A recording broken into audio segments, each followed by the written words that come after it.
Liverpool routinely failed and Klopp excuse doesn't wash. Villarreal were always going to beat Bayern Munich, and the Spaniards should be buoyed to face the failed high defensive line of Liverpool. Caps off for those in any doubt as to how appalled the English media was by Atletico Madrid's antics on Wednesday evening. Allow the Mail-in line to clarify with the leading headline on their website. Ex-Man City man Stefan Savic sparks disgraceful scenes at the end of Atletico Madrid's defeat by Pep's side, with defender dragging Foden, headbutting Sterling, pulling Grealish's hair, then chasing £100 million man to start tunnel brawl. 3 words in all caps is surely unprecedented. Mind you, when your headline is practically the length of a story in itself, the overall proportion is probably low.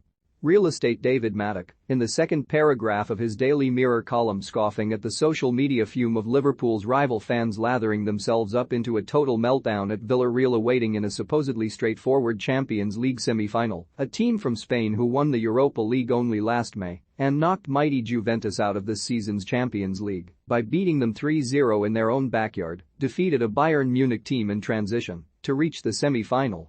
As many who watch these things predicted.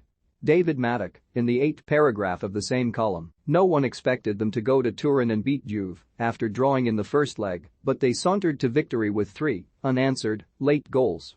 The same in Munich, when they took a single-goal lead there in the quarter-finals and conceded just after half-time.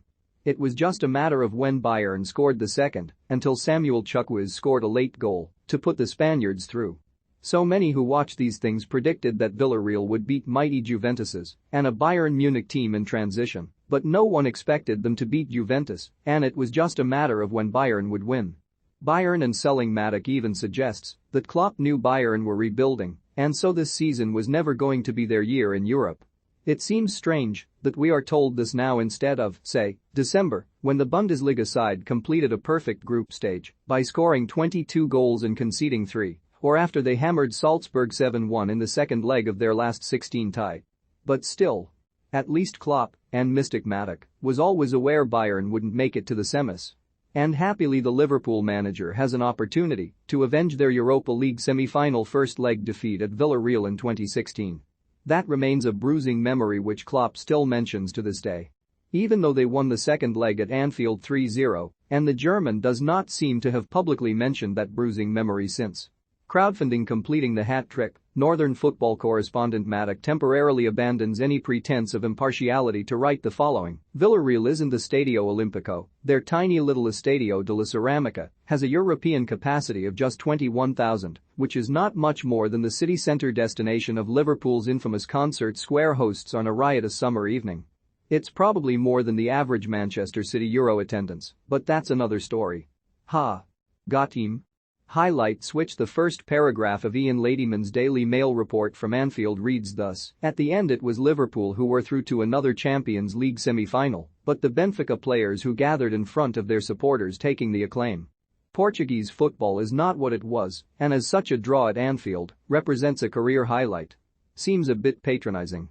Sure, it wasn't just fans who had traveled more than 1,000 miles appreciating the efforts of a team that had just played pretty well and could easily have won, and those players reciprocating that respect. Really don't think that draw will be a career highlight for Darwin Núñez, nor those that won the actual Primera Liga in 2019. Walk the line. Ladyman goes on to say Liverpool's defensive line, their offside trap, routinely failed them, despite Benfica being caught offside 5 times. Apparently the sight of opposition players running freely like escaping rabbits through Liverpool's high defensive line is becoming remarkably familiar, and Klopp said in his post-match TV interview that the issue was absolutely not important, but it is hard to agree. They have comfortably caught more players offside than any other team in the Premier League this season. It is not even close, so you can see Klopp's point. It is a risk-reward approach. Benfica actually put the ball in the Liverpool 5 times here. Twice they were denied by close offside calls. So 3 goals counted. And 2 did not. Because they were ruled out for offside. Because of Liverpool's high defensive line. So it does work. Obviously not all of the time, as the concession of 3 goals does indeed suggest, although it absolutely has to be noted that only one of Liverpool's regular starting defense featured behind an unfamiliar midfield on Wednesday. But it worked enough not to have to pretend that a tactic that has bore legitimately positive results all season for a team still in the running to win 4 trophies by mid-April has started to routinely fail them. Afterwards, Klopp put his team's problems down to an unfamiliar back four. But that would only really wash if this was a one-off. And it wasn't. Might have been a one-off, though. The last time Liverpool conceded 3 was against Leicester in the Carabao Cup in December, when Conor Bradley and Billy Camacho were in defence. You have to go back to West Ham away in November for the last time Liverpool let in 3 goals with their first-choice backline. They have the second-best defensive record in the Premier League. Check the tag again, because it seems like Klopp's explanation really does wash. Amazed this back four, which has never played together before, is struggling with their line.